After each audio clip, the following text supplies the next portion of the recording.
बिस्मिल्लाहिर्रहमानिर्रहीम। Dear students, अस्सलाम वालेकुम। एमसीक्यूज ऑन रिसर्च मेथोडोलॉजी की ये लास्ट एपिसोड है। इससे पहले आप लोगों को पता है कि हम एमसीक्यूज ऑन रिसर्च मेथोडोलॉजी पे 3 वीडियोस बना चुके हैं। ठीक है, ये लास्ट वीडियो है। तो ये टोटल इस तरह हमारी जो एमसीक्यूज ऑन रिसर्च मेथोडोलॉजी के ऊपर एक एमसीक्यूज की सीरीज थी, उसकी 4 वीडियोस कंप्लीट हो चुकी हैं। अगर आपने वो फर्स्ट 3 वीडियोस नहीं देखी तो उसको लाजमी देखिएगा, क्योंकि ये उससे लिंक्ड है। ठीक है, और इस तरह मिला के ये 4 वीडियोस हमारी जब मिल जाती हैं तो टोटल ये 150 एमसीक्यूज बनते हैं। और इन 150 एमसीक्यूज में हमने रिसर्च को ओवरऑल कंपाइल करने की कोशिश की है, ओवरऑल इकट्ठा करने की, कि उसमें जितने भी कंसेप्ट हैं, जितने भी उससे इंपॉर्टेंट एमसीक्यूज बन सकती हैं, वो हमने कोशिश की है कि इन 150 एमसीक्यूज की सूरत में आपके साथ डिस्कस करें। और अगर आप लोग ये 150 एमसीक्यू प्रिपेयर कर लेते हैं जो इन 4 वीडियोस पर मुश्तमिल हैं, तो आई होप कि एमसीक्यू से रिसर्च से रिलेटेड कोई भी एमसीक्यूज आपके लिए मुश्किल नहीं होगा। तो लेट्स स्टार्ट। अपना फर्स्ट एमसीक्यू देखिएगा। Research proposal consist of. Research proposal क्या होता है? सबसे पहले तो हमें ये पता होना चाहिए कि रिसर्च प्रपोजल क्या होता है। हमें पता है कि रिसर्च रिपोर्ट होती है। रिसर्च रिपोर्ट तो हमारा जो फाइनल थीसिस होता है, कि जब हमारा रिसर्च वर्क मुकम्मल हो जाता है, हम अपना रिसर्च का सारा काम मुकम्मल कर लेते हैं, तो उसको हम रिसर्च रिपोर्ट कहते हैं।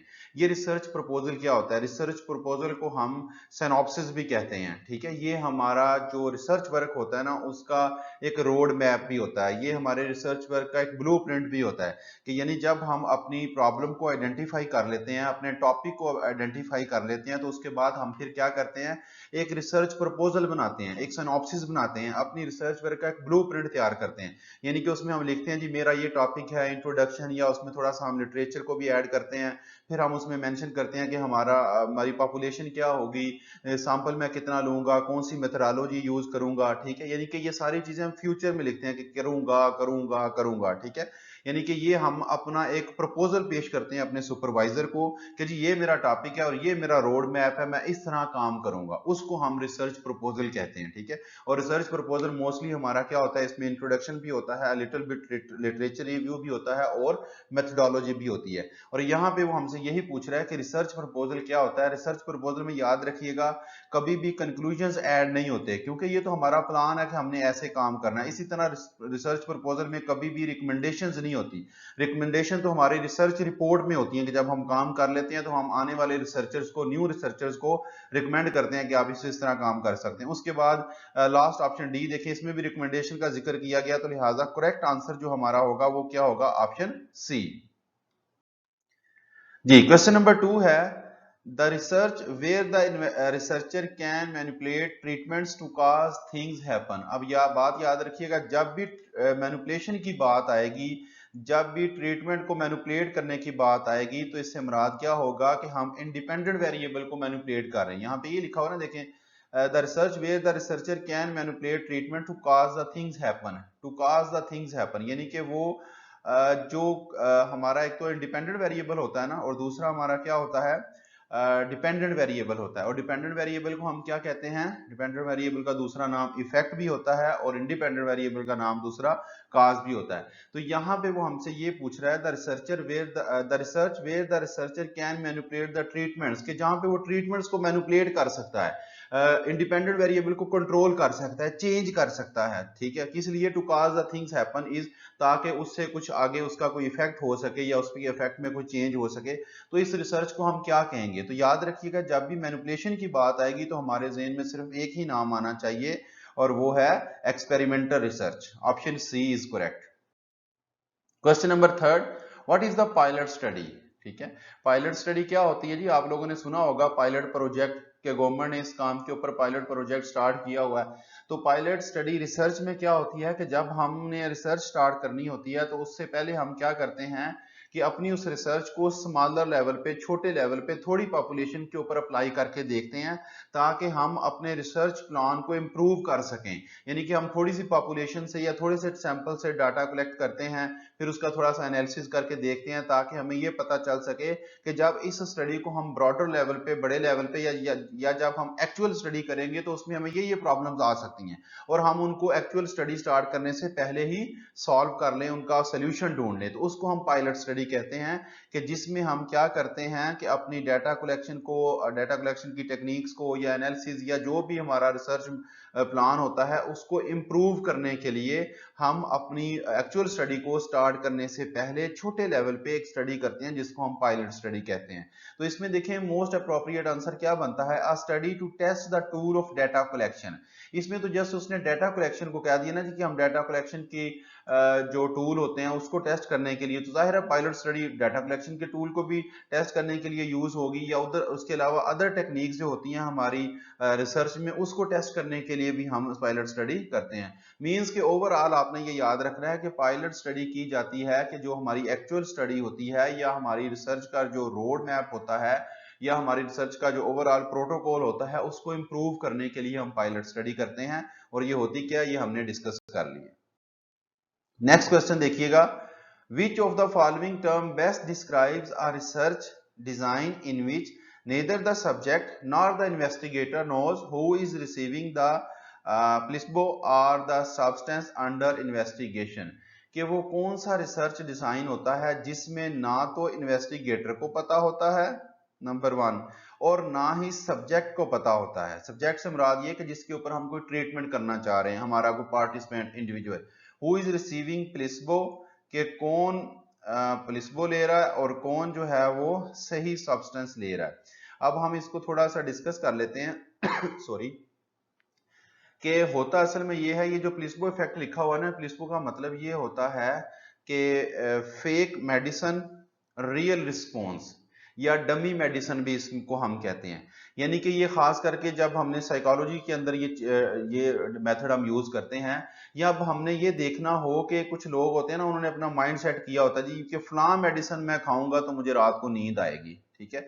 तो ये डिजाइन उस पर्पस के लिए हम यूज करते हैं कि जब हमने ये देखना हो कि प्लेसबो का इफेक्ट चेक करना हो, कि लोगों ने जो माइंड सेट किया हुआ, अपना माइंड सेट किया हुआ किसी चीज के साथ रिलेट किया हुआ, तो ये जहां पे जो हमसे वो मेथड पूछ रहा है ना, ये कौन सा होता है कि जिसमें जो रिसर्चर होता है उसको भी नहीं पता होता कि हम एक्चुअल मेडिसिन किसको दे रहे हैं और डमी मेडिसिन किसको दे रहे हैं, ठीक है।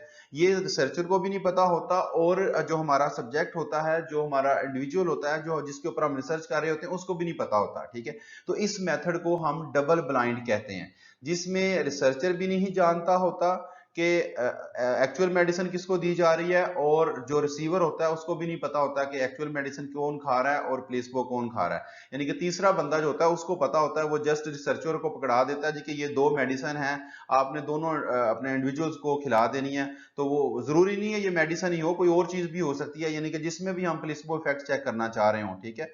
तो उसको हम डबल ब्लाइंड मेथड कहते हैं, कि जिसमें ना तो रिसर्चर को पता होता है और ना उसको पता होता है जो हमारा सब्जेक्ट होता है या इंडिविजुअल। और इसमें सिंगल ब्लाइंड भी एक मेथड यूज होता है। सिंगल ब्लाइंड से मुराद ये होता है, जो एक्सपेरिमेंटर होता है, जो रिसर्चर होता है, उसको पता होता है कि इसको हम रियल मेडिसिन दे रहे हैं और इसको हम डमी मेडिसिन दे रहे हैं, ठीक है, उसमें रिसर्चर को पता होता है।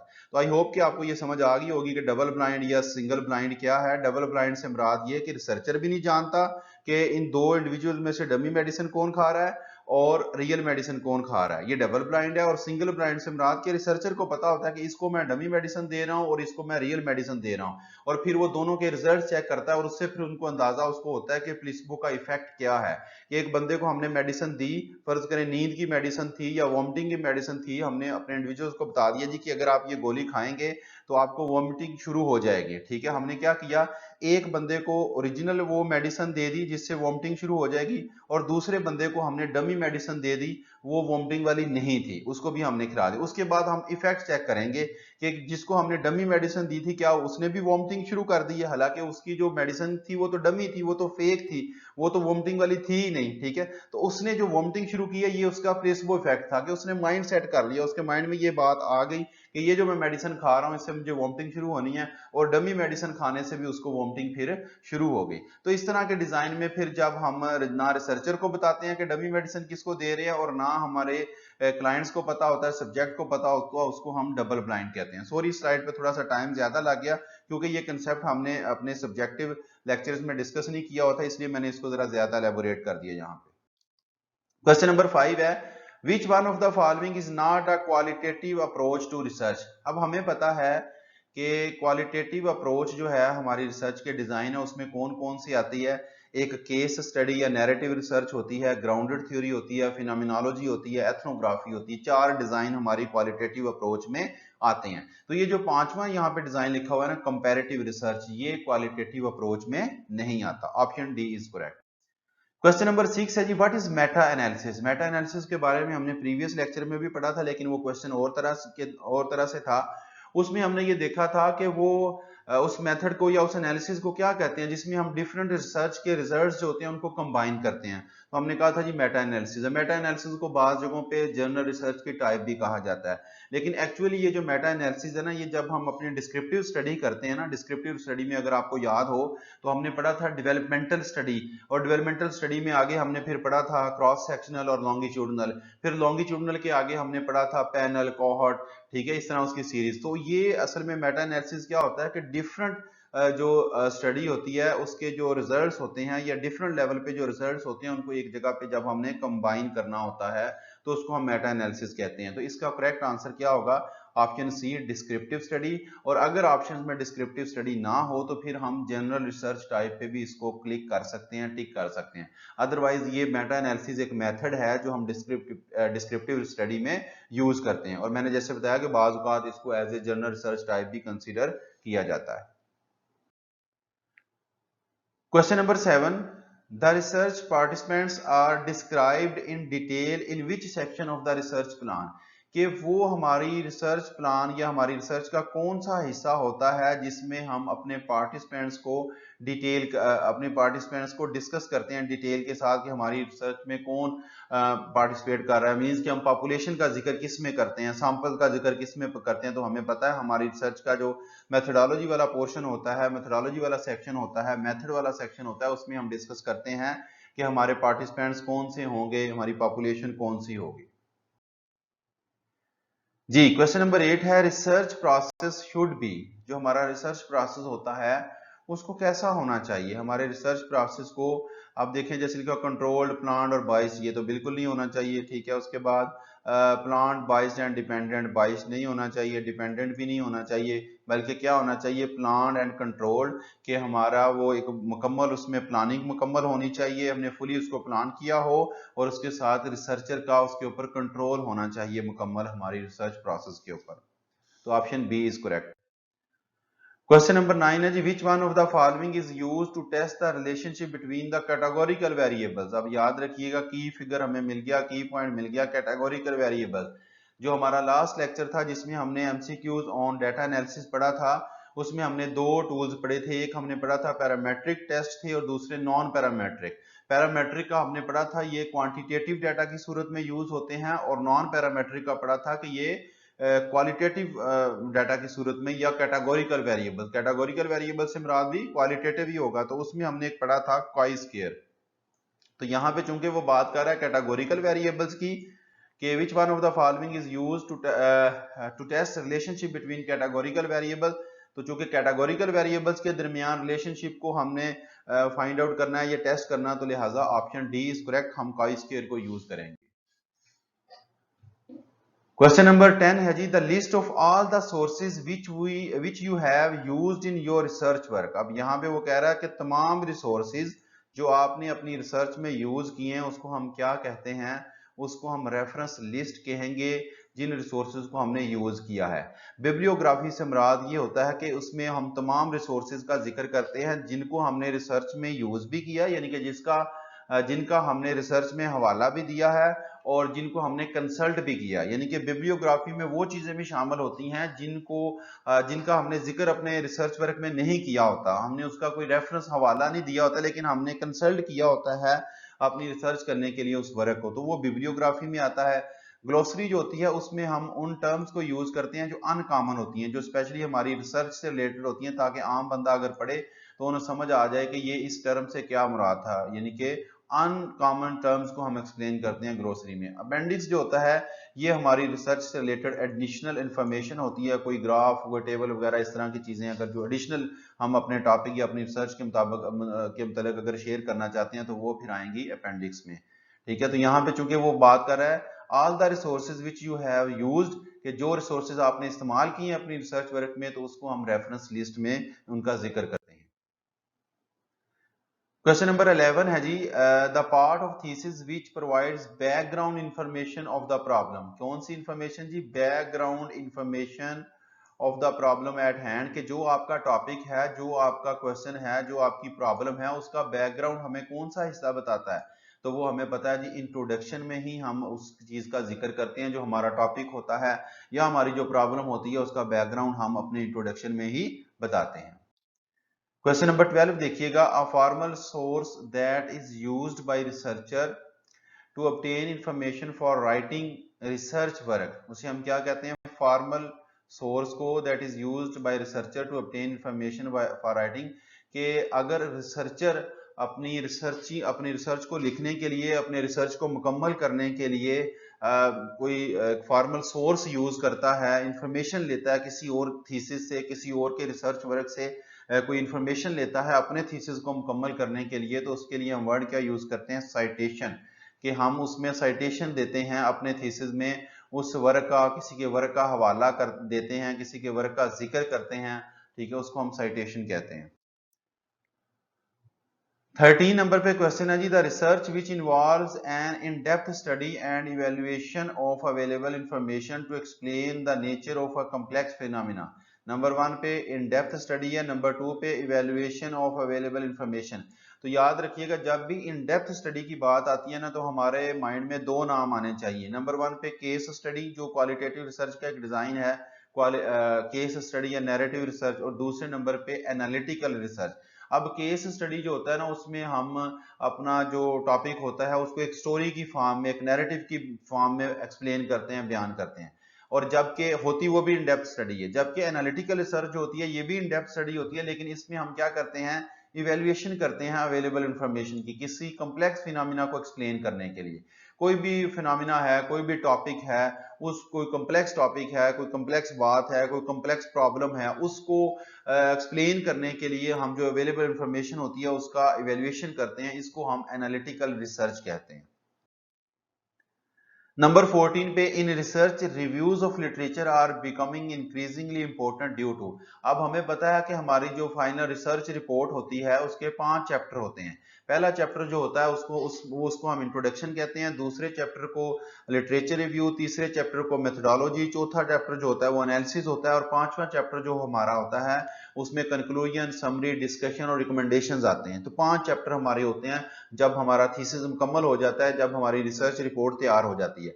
तो यहाँ पे वो पूछ रहा है कि रिव्यू ऑफ लिटरेचर जो है ना, ये बड़े इनमें इजाफा हो रहा है इंक्रीजिंगली इंपॉर्टेंट, की इसकी वजह क्या है? ठीक है, तो इसकी वजह क्या है जी? असल में लिटरेचर रिव्यू का हमें जरूरत कब पड़ती है? आपको याद होगा, हमने रिसर्च प्रोसेस पढ़े थे, स्टेप्स इन रिसर्च प्रोसेस, तो उसमें हमने सबसे पहला स्टेप क्या पढ़ा था? आइडेंटिफिकेशन ऑफ रिसर्च प्रॉब्लम, कि सबसे पहले आपने अपनी प्रॉब्लम को आइडेंटिफाई करना। दूसरे नंबर पे फिर हम क्या करते हैं? रिव्यू ऑफ लिटरेचर, और तीसरे नंबर पे हम क्या करते हैं? हाइपोथेसिस बनाते हैं। तो असल में जब हम लिटरेचर को रिव्यू कर लेते हैं, लिटरेचर को पढ़ लेते हैं, तो लिटरेचर रिव्यू करने के बाद हम इस नतीजे पर पहुंचते हैं कि हम अपना हाइपोथेसिस बना सकें, कि हम अपना गेस कर सकें, अजम्पशंस दे सकें कि जी मेरी इस स्टडी का ये रिजल्ट होगा।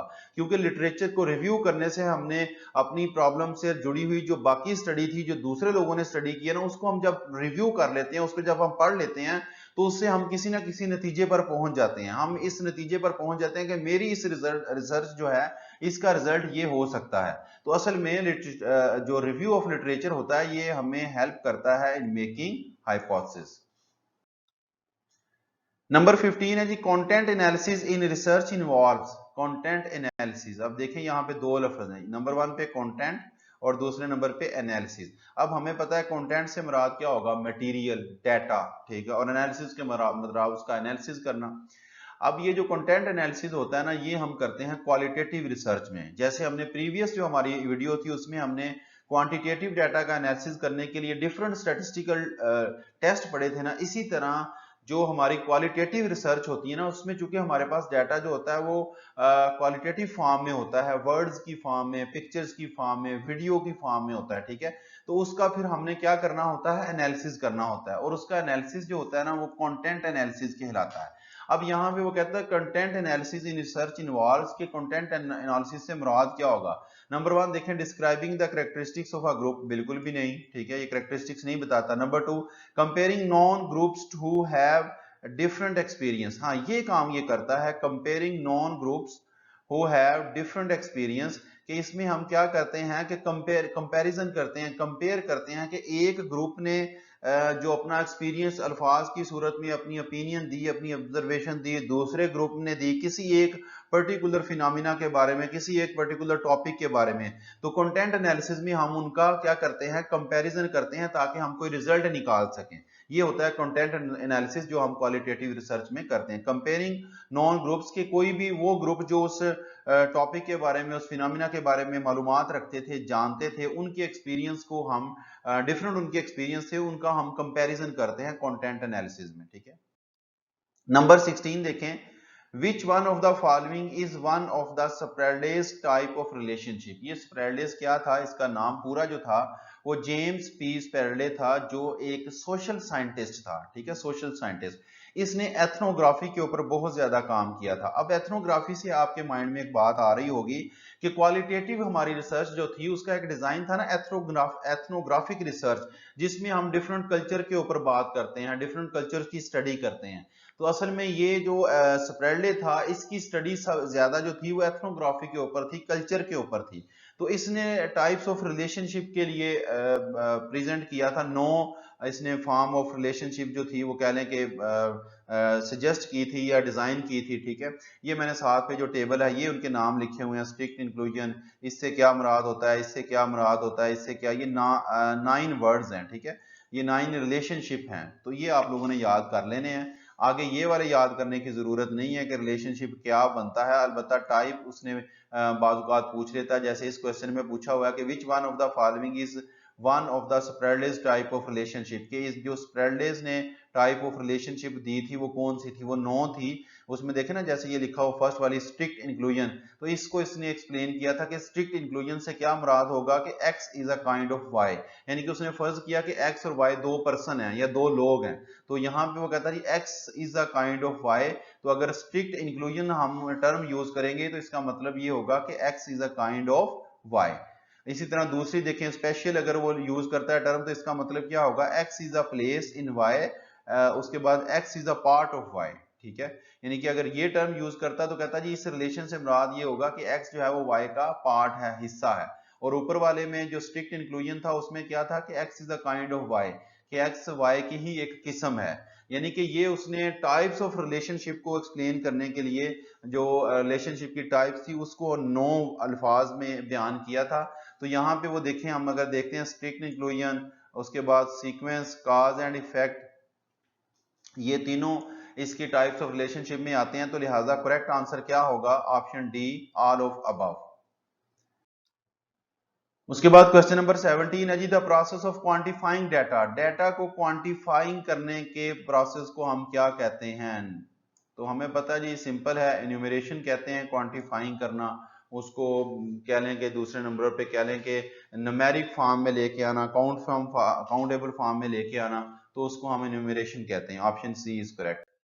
नंबर 18 है जी, which of the following refers to the cyclic process of collecting analysing data during a single research. कौन सा process is cyclic process of collecting and analysing. Cyclic से क्या मुराद होता है, जो सर्कल में हो ऐसे, उसको हम साइक्लिक प्रोसेस कहते हैं। Data during the research study, ठीक है। Which one of the following refers to cyclic process of collecting analysing data, कि इनमें से वो कौन सा प्रोसेस जो है ना उसको उस प्रोसेस में हम साइक्लिक प्रोसेस यूज करते हैं डाटा को कलेक्ट करने के लिए और डाटा को एनालाइज करने के लिए। यानी कि डाटा को एनालाइज और कलेक्ट करने का जो साइक्लिक प्रोसेस होता है इसका अदर नेम क्या है, या उस प्रोसेस को हम क्या कहते हैं। तो उस प्रोसेस को हम कहते हैं इंटरम एनालिसिस। अब ये इंटरम का मतलब क्या होता है, इंटरम का मतलब होता है टेम्परेरी एनालिसिस।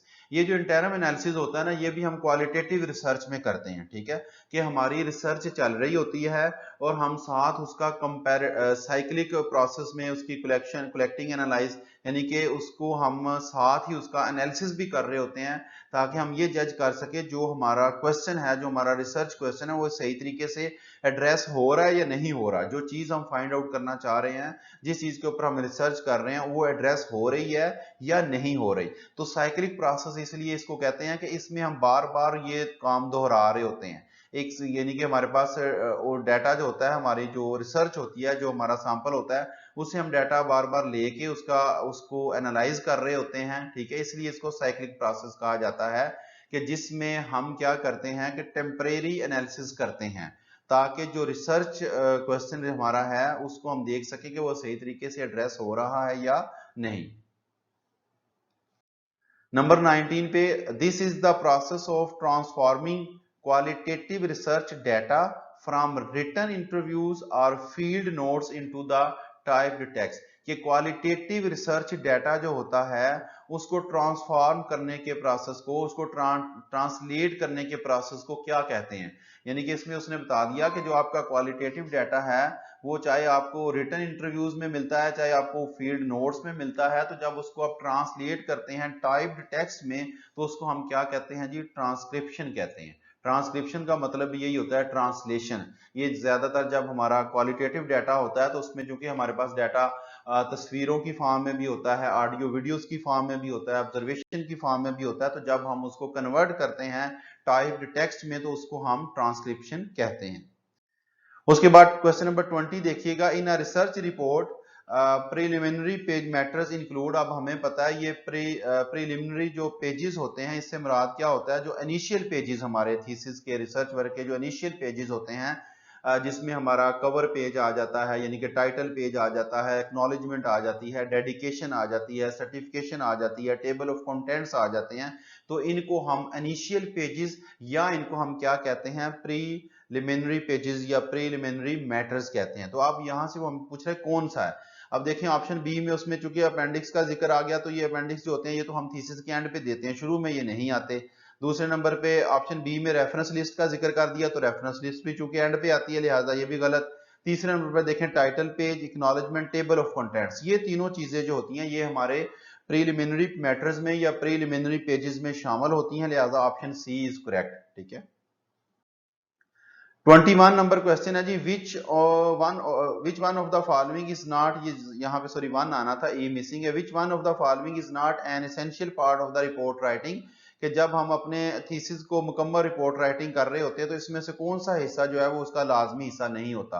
तो मेथडोलॉजी भी लाजमी हिस्सा होता है, रेफरेंसेस भी लाजमी हिस्सा होता है, कंक्लूजन भी लाजमी हिस्सा है, तो लिहाजा करेक्ट आंसर क्या होगा, नन ऑफ दीज, कि इनमें से कोई भी ऐसा नहीं है जो लाजमी हिस्सा नहीं होता, सारे ही लाजमी हिस्से होते हैं उसके। 22 नंबर पे क्वेश्चन है जी, when a citation includes more than dash authors only the surname of the first author is cited in the reference list followed by at all।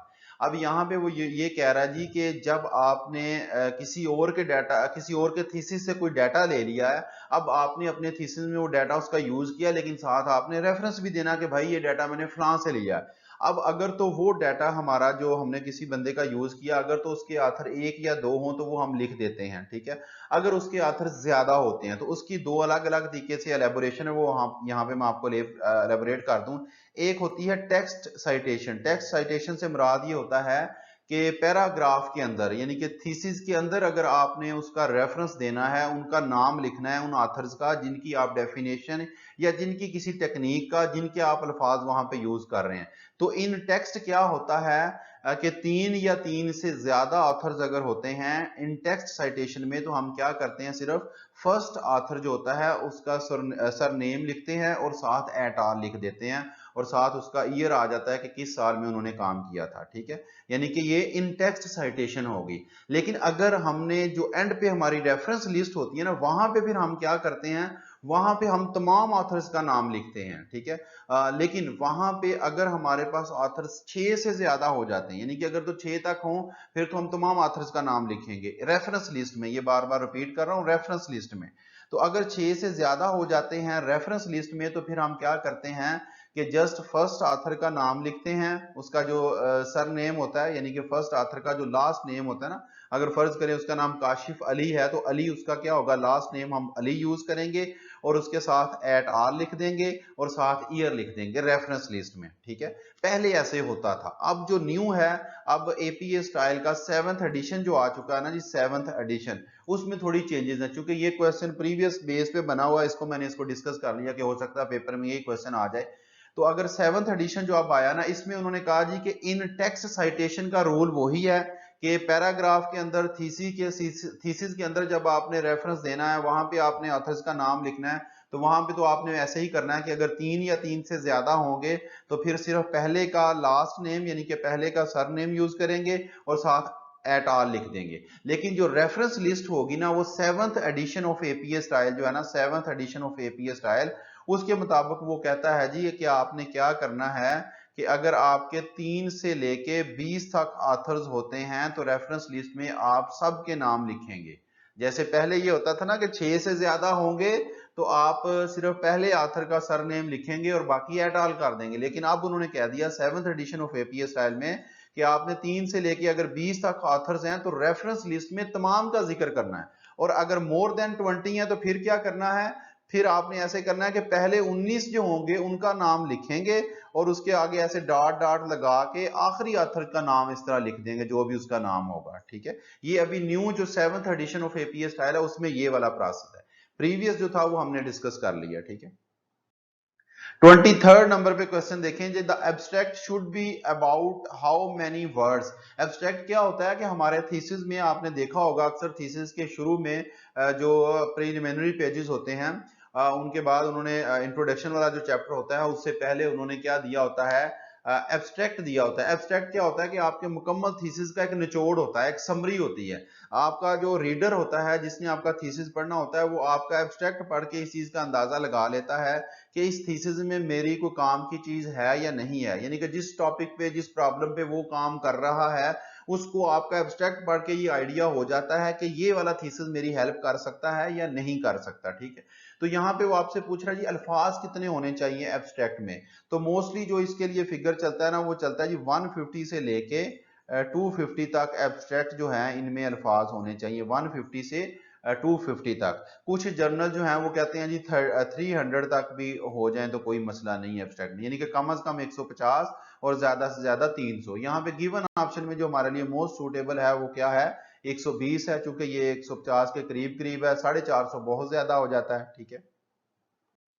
24 number पे क्वेश्चन है जी, it is in this section that you fully interpret and evaluate your research. हमारी thesis का, हमारे research का वो कौन सा हिस्सा होता है जिसमें हम क्या कर सकते हैं, अपने रिजल्ट को फुली इंटरप्रेट कर सकते हैं और फुली उनको एवेल्युएट कर सकते हैं। तो वो हमें पता है जी चैप्टर नंबर 5 डिस्कशन में ही हम ये काम करते हैं कि जो हमारे रिजल्ट्स होते हैं उनको फुली एवेल्युएट करते हैं और इंटरप्रेट करते हैं उनको। 25 नंबर पे देखें, plagiarism where the writer change a few words in the original text of another is known as, कि जिसमें वो जस्ट फ्यू वर्ड्स को चेंज करता है, दूसरे किसी बंदे के काम में जस्ट फ्यू या ओरिजिनल जो टेक्स्ट होता है उसके फ्यू वर्ड्स को वो चेंज कर देता है, तो उसको हम क्या कहते हैं, उसको हम वर्ड स्विच कहते हैं। ये प्लेजरिज्म की एक किस्म है, वर्ड स्विच। अब प्लेजरिज्म क्या होती है, प्लेजरिज्म से मुराद ये होता है कि किसी के काम को, किसी के ख्यालात को, किसी की बात को चोरी करना, कि उसके काम को आप चोरी करके ये क्लेम करें कि ये मेरा काम है, इसको हम प्लेजरिज्म कहते हैं। फिर आगे उसकी टाइप लिखी हुई है कि अगर आप उस किसी दूसरे बंदे के काम में ओरिजिनल टेक्स्ट में थोड़ी बहुत चेंजेस कर दें अल्फाज की और क्लेम करें कि ये मेरा, तो इसको हम वर्ड स्विच कहते हैं, ठीक है। और प्लेजरिज्म जो होती है ना, ये वैसे 10 to 15% इसका अलाउ होता है। वैसे तो ये डिपेंड करता है डिफरेंट यूनिवर्सिटीज के ऊपर कि वो कितना अलाउ करती हैं। आम तौर पे 10 से 15% प्लेजरिज्म जो होता है ना, ये अलाउ होता है कि इतना अगर आपके थीसिस में निकल भी आता है तो कोई इशू नहीं है। मुख्तलिफ सॉफ्टवेयर होते हैं जिनकी मदद से हम ये प्लेजरिज्म चेक कर सकते हैं, जिसमें काबिल जिक्र जो है वो टर्न इट इन एक सॉफ्टवेयर होता है, टर्न इट इन। ये प्लेजरिज्म चेक करके हमें बताता है, हम अपना पूरा थीसिस इसमें अपलोड कर देते हैं और ये हमें बता देता है कि आपके पूरे थीसिस में कितना प्लेजरिज्म कितने % है, ठीक है। 26 पे देखें, SPSS स्टैंड्स फॉर SPSS क्या होता है जी? एक सॉफ्टवेयर है जो सोशल साइंसेज हमारी जो होती हैं उसमें हम रिसर्च करते वक्त, अपने डाटा का एनालिसिस करते वक्त इस सॉफ्टवेयर का इस्तेमाल करते हैं। ये हमारे डाटा के ऊपर डिफरेंट स्टेटिस्टिकल टूल्स भी अप्लाई कर देता है, उसको अरेंज भी कर देता है। तो ये stands for statistical packages for social sciences. Option A is correct. 27 number पे है जी, which type of statistical analysis test hypothesis involve only one variable. वो स्टैटिस्टिकल एनालिसिस को हम क्या कहते हैं जो क्या करता है, जो सिर्फ एक वेरिएबल को एक वेरिएबल का एनालिसिस करता है या एक वेरिएबल को टेस्ट करता है। यानी कि test hypothesis involve only one variable, के वो उस हाइपोथेसिस को टेस्ट करता है जिसमें सिर्फ एक वेरिएबल होता है। ठीक है, तो उसका आंसर क्या होगा जी? Univariate statistical analysis. यूनि का मतलब एक, वेरिएट का मतलब वेरिएबल होता है। तो यूनिवेरिएट स्टैटिस्टिकल एनालिसिस से मुराद ये होता है कि जिसमें जस्ट हम एक वेरिएबल का एनालिसिस कर रहे होते हैं, यानी कि हमारा एक वेरिएबल से कंसर्न होता है। और ये वेरिएबल जो है ये कैटेगोरिकल भी हो सकता है, न्यूमेरिकल भी हो सकता है, यानी कि क्वांटिटेटिव भी हो सकता है और क्वालिटेटिव भी हो सकता है। और जो बाईवेरिएट इसके ऊपर लिखा हुआ है, इससे मुराद क्या होगा? इससे मुराद ये होगा कि दो वेरिएबल्स होंगे और ये दोनों इंडिपेंडेंट वेरिएबल्स भी हो सकते हैं, कि दोनों इंडिपेंडेंट हैं। मसलन अगर हम ये देखें, ये सर्च करना चाहते हैं कि जो डिसेबल पर्सन है उनकी हाइट और वेट कितनी होती है, डिसेबल पर्सन की हाइट और वेट। अब देखिए हम क्या चीज मेजर कर रहे हैं? डिसेबल पर्सन की हाइट और वेट, दो वेरिएबल हो गए हाइट और वेट। तो लिहाजा हम बाईवेरिएट स्टैटिस्टिकल एनालिसिस यूज करेंगे। ठीक है, जिसमें हमारे पास दो वेरिएबल आ गए। अब ये दो वेरिएबल जो थे वो इंडिपेंडेंट थे।